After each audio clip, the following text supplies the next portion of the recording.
Salam alaikum wa rahmatullah. Alors aujourd'hui, on va parler des émeutes urbaines. On ne va pas parler de l'affaire Naël. Là, on va passer d'un sujet à un autre finalement.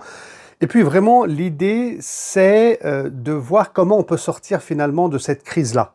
Vous voyez, ça, c'est très important. On va aussi parler un peu des musulmans, parce qu'il y a quand même des filles qui portent le voile et qui sont dans ces émeutes et qui ont aussi pillé des magasins. C'est des choses qu'on observe dans les vidéos tout simplement.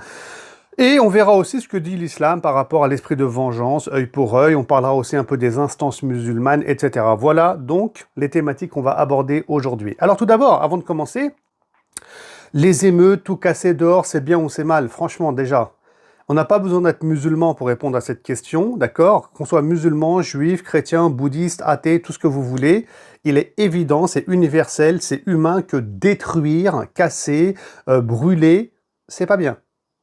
Donc moi, je suis déjà étonné de voir parfois sur les réseaux sociaux des musulmans expliquer que en islam, c'est pas bien. C'est pas qu'en islam, c'est pas bien, c'est normal, c'est logique, c'est la fitra qui l'entend, qui veut ça. Bon, ça c'est important de le dire.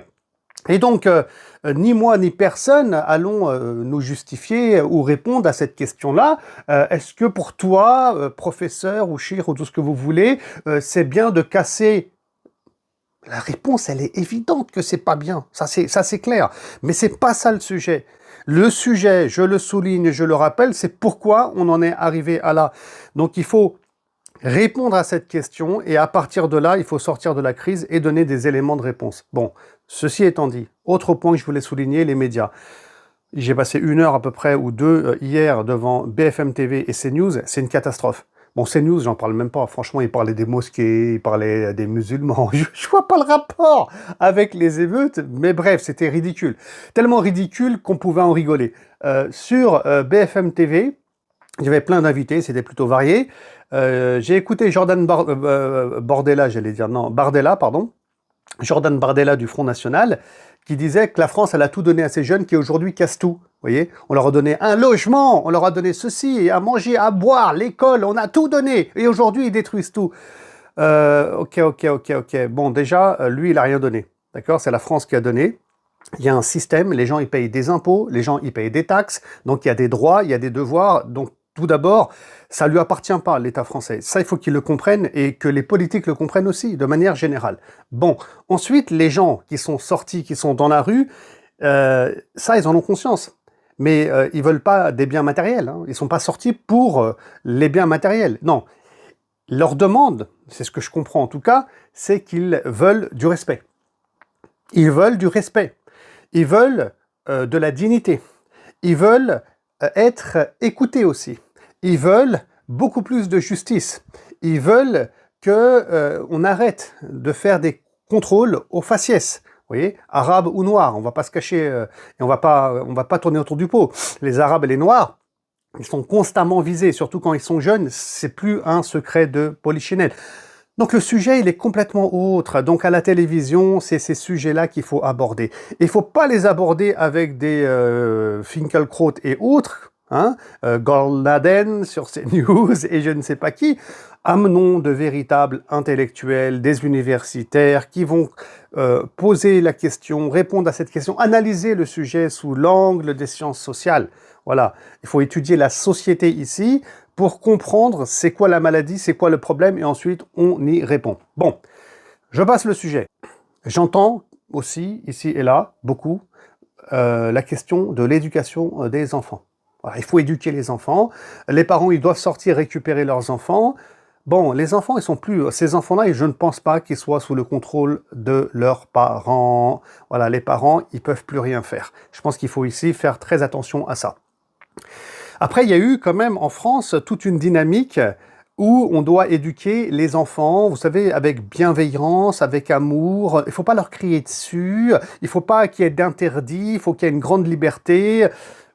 Des choses qu'on va retrouver dans le coaching et tout ça, à un point où même il y a une loi qui a été pondue, je crois que c'est sous Macron, hein, où il est interdit même de faire une petite fessée à son enfant dans la maison. Donc à partir de là, il y a un constat à faire. Comment vous voulez, quand on voit cette éducation, quand on voit cet état d'esprit national, que des parents, ils aient la main hein, sur leurs enfants. Vous voyez? Non, les enfants, ils se sentent pousser des ailes en toute liberté, ils font ce qu'ils veulent finalement. Les parents, ben, ils peuvent plus rien faire. Voilà, ils sont complètement dépassés. Après, c'est clair aussi, hein, il y a le boulot, il y a le travail, il y a le fait qu'ils habitent dans des ghettos. C'est pas de leur faute. Ils sont dépassés dans les cités, ils sont dépassés. Et bien sûr qu'on entend ici et là qu'ils veulent vivre en communauté, les gens dans les ghettos, mais ça c'est faux. Tout le monde veut vivre dans un petit bâtiment, une petite maison avec sa petite piscine, être bien dans sa vie. Il n'y a personne qui veut vivre dans des ghettos avec sa communauté. Donc ça, c'est complètement fictif. Sans doute qu'il y en a certains, mais ça reste une toute petite minorité. Donc, il faut laisser plus de liberté par rapport à l'éducation des enfants. L'éducation des enfants dans les années 80-90, dans les familles, dans les écoles et dans la société, ouais, il y avait de la sévérité, mais c'était vraiment, vraiment pas plus mal, hein. Les gens, ils marchaient droit. Moi, je me souviens quand j'allais à l'école, quand j'étais petit, on baissait les yeux devant les enseignants, devant le CPE, on tremblait, vous voyez. Et ça, on l'a perdu malheureusement. On l'a complètement. Maintenant, c'est les profs qui tremblent devant les parents. Voilà. C'est les profs qui vont trembler devant les enfants. Les choses se sont inversées, c'est très grave ce qui se passe. Donc là, la question de l'éducation, ça doit être un sujet central en France.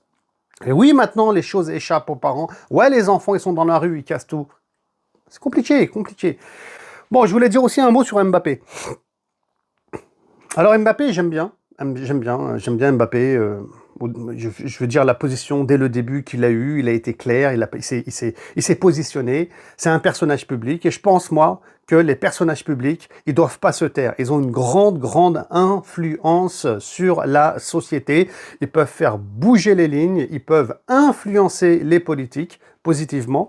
Et donc bravo à Mbappé. Voilà. Ça, c'est dit. Et je voulais quand même continuer parce que là, il y a un nouveau communiqué qui a été sorti par l'équipe de France de foot où on parle, bien sûr, du vivre ensemble. Donc, il faut arrêter les émeutes. Mbappé a signé aussi apparemment. Il faut aller vers le vivre ensemble. Il faut aller vers le dialogue, vers une construction. Ça, on est tous d'accord aussi, j'ai envie de dire. Hein? On est tous d'accord. Mais en face, moi, se pose la question, hein, est-ce que l'État français, la République, qui est en position de force quand même, hein, c'est eux qui pilotent, est-ce qu'ils veulent le dialogue? Est-ce qu'ils veulent la discussion? Est-ce qu'ils veulent le vivre ensemble? Est-ce qu'ils veulent construire ensemble avec ces jeunes? Vous voyez, ça, c'est des questions fondamentales. Moi, j'émets des doutes et des réserves dessus. Vous voyez, j'ai l'impression que ces jeunes-là, on les met toujours à l'écart, on continue à leur taper dessus, on s'occupe pas d'eux en fait. On s'occupe pas d'eux. C'est dramatique. Donc, qu'est-ce qui est proposé par le système aujourd'hui? Voilà. C'est quoi? Aujourd'hui, il y a plus de police dans la rue, on continue les confrontations, cette guerre urbaine, civile, appelez ça comme vous voulez, elle continue dans les rues de France et de Navarre. Vers quoi on va? C'est pour ça que je pense que il doit y avoir une posture aujourd'hui de l'État, c'est une posture de « on vous a entendu ». Vous voyez, j'aimerais bien voir Emmanuel Macron dire « on vous a entendu ». Et il y a des problèmes dans la police. Il faut réformer la police, il faut apporter des changements, il faut beaucoup plus de justice. Et au nom de la République, on s'excuse du passif, on s'excuse de ce drame qu'il y a eu avec Naël, et je pense vraiment que ça mettra fin aux émeutes. Donc si on ne va pas vers une main qui est tendue, avec un État qui s'excuse et qui veut le dialogue et la construction, et qu'il y a des réformes qui suivent, mais plutôt qu'on est dans une réponse agressive par rapport aux agressions qu'il y a dans la rue, effectivement, franchement, là, on va tourner en rond, ça va s'empirer, la situation va éclater 10 fois plus lorsqu'il y aura un nouveau incident, et il y en aura sans doute un nouveau incident parce que le sujet n'aura pas été pris véritablement au sérieux. Donc, je pense qu'il faut vraiment calmer les choses, prendre conscience que, en tant qu'État, on n'a pas forcément été à la hauteur. Ouais. Franchement, il faut voir hein, les 20 ans qui viennent de passer. On parle des émeutes de 2005 et maintenant, qu'est-ce qui a changé? Qu'est-ce qui s'est amélioré? Est-ce que les choses vont mieux? Moi, je dis non. Ce qui veut dire qu'au niveau politique, on n'a jamais ciblé les bonnes personnes, on n'a jamais ciblé forcément les bons problèmes. Et quand on voit l'affaire Chiappa, on va appeler ça comme ça, avec Sifawi, ça le démontre. Voilà, ça le démontre, ça le prouve A sur B. Et ça, c'est problématique et c'est dramatique. Oui, je veux dire, moi j'aime la France. Vous voyez, je suis né en France, c'est mon pays. Je l'aime la France, clairement. Je suis pas hypocrite avec ça, et je veux le bien pour la France. C'est pour ça que je me permets ici de faire cette vidéo. Sans doute qu'il y en a des haineux qui vont dire mais non, il faut leur taper dessus, mais non, il faut envoyer l'armée, etc. C'est pas ma vision. La violence, la haine, l'hostilité, c'est pas du tout quelque chose pour lequel je vais opter. D'ailleurs, je suis étonné de voir qu'il y a un sondage CSA qui a été publié par CNews qui dit qu'il y a 70% des Français qui veulent qu'il y ait l'armée qui sorte dans les rues pour mettre les petits jeunes là dans le droit chemin. Est-ce que ça va aboutir à quelque chose de positif? Ouais, la question elle est posée. Ou est-ce que ça va s'empirer la situation? Ça va s'empirer, je pense. Voilà, la violence ne va provoquer derrière que de la haine et que de la violence. C'est pour ça qu'il faut dialoguer, parler, communiquer, passer à autre chose, s'excuser s'il le faut, c'est pas un problème. Comme dans les couples, dans les familles, des fois, il y en a un qui va être en position de force, qui va avoir cette humilité de s'excuser et de se réformer et de revoir les choses pour les améliorer, Inch'Allah. Et là, j'estime que ça doit être la République française, parce que franchement, il y a beaucoup à voir. Le dialogue. Quand on parle des robes, des filles qui mettent des robes à l'école, il n'y a pas de dialogue. C'est comme ça. Tu vas marcher droit, tu vas marcher de cette manière-là. On impose, on tape dessus. Ça ne marche pas, ça ne marchera pas sur le long terme. Ensuite, pour continuer, les filles qui portent le voile. Bon, les filles, voilà, aujourd'hui, on le voit clairement. Le problème, c'est pas le problème du voile, c'est que beaucoup de musulmans voient et pensent et estiment que des filles qui mettent le voile, elles sont mashallah, elles sont ceci, elles sont cela. Et une fille qui porte le voile, juste, elle porte un tissu sur la tête et elle porte le voile, c'est tout. Vous voyez? Il y en a des filles qui vont le porter par conviction religieuse, tant mieux, c'est bien, et tant mieux pour elles, alhamdulillah, et que Dieu les récompense pour ça. Mais beaucoup de filles aujourd'hui portent le voile, c'est pas par conviction religieuse, on va pas se mentir, c'est parce qu'on leur a dit c'est obligatoire, vous voyez? C'est obligatoire, donc elles le mettent par obligation. Il n'y a pas de spiritualité, il n'y a pas de dogme derrière, il n'y a pas de croyance, c'est juste un habit comme des chaussettes, je veux dire comme un pantalon, etc. qu'elles le portent. À partir de là, il n'y a rien d'extraordinaire que de voir des filles qui portent le voile, qui vont aller casser, détruire, voler. Franchement, ça me choque absolument pas, vous voyez. Et maintenant qu'on dise oui, vous attention, quand même, vous avez le voile, vous montrez une mauvaise image de l'islam. Elles sont pas, comment dire, ces filles-là, des représentantes de l'islam. Elles sont des citoyennes françaises qui ont une conviction, c'est l'islam, qui portent un voile. Elles doivent être traitées sous cet angle-là, vous voyez, parce qu'elles représentent pas l'islam. Heureusement, vous voyez, elles représentent rien en fait.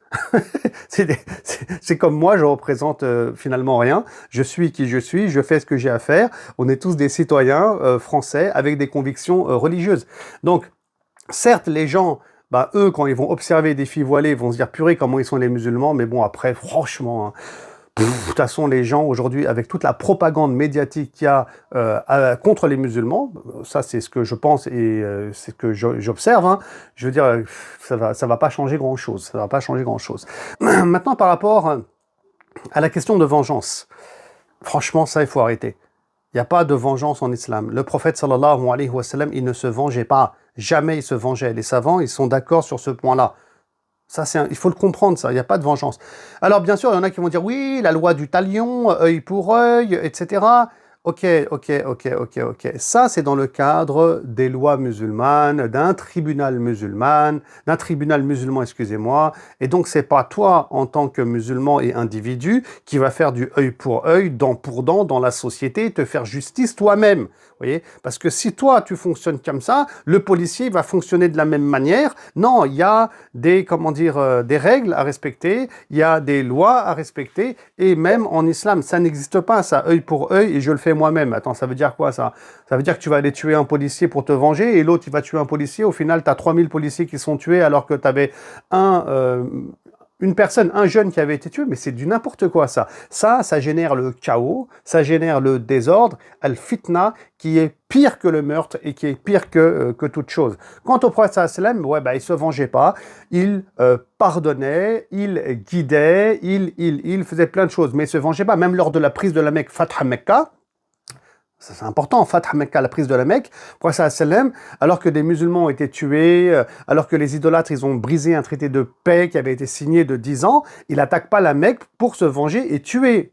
Non, il dira même qu'aujourd'hui, c'est un jour de miséricorde. L'idée est de libérer la Mecque d'un système qui est injuste et qui est tyrannique. Vous voyez, donc l'esprit de vengeance, c'est l'esprit de la jahiliya, en fait, de l'époque pré-islamique. Maintenant, je sais bien qu'il y en a, ils vont me sortir un hadith ici et là. Il y a des commentaires de ces hadiths. D'accord? Il ne faut pas s'arrêter aux mots, toi, tel que tu le comprends dans la linguistique du 21e siècle. Il faut lire ces commentaires. Il y a plein de choses qui ont été dites, qui ont été détaillées pour comprendre tel ou tel hadith où on pourrait éventuellement comprendre qu'il y a un esprit de vengeance. Mais ce n'est pas le cas. Voilà, je pense que j'ai dit l'essentiel. Salam alaikum wa rahmatullah.